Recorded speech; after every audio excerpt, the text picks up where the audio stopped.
বন্ধুরা তোমাদের একটা জিনিস দেখাচ্ছি, দেখো তোমরা। এই দেখো,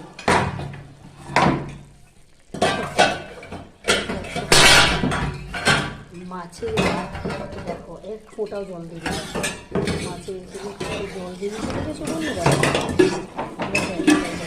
দেখো মাছটা একা একাই কুক হয়ে গেছে। দেখো আলুগুলো নরম হয়ে এসছে, আর একটু বাকি আছে। বন্ধুরা ভালো লাগছে, কি ভালো লাগছে দেখেছো? কি ভালো লাগছে, একা একাই হয়ে গেছে। এবার একটু চাপা দেবো, চাপা দিয়ে রান্নাটা করে নেবো। কত সুন্দর লাগছে দেখেছো বন্ধুরা জিনিসটাও, দারুণ। এই দেখো করে দিচ্ছে, দেখো কি ভালো লাগছে। আমি আস্তে আস্তে চাপা দিয়ে দেখেছো?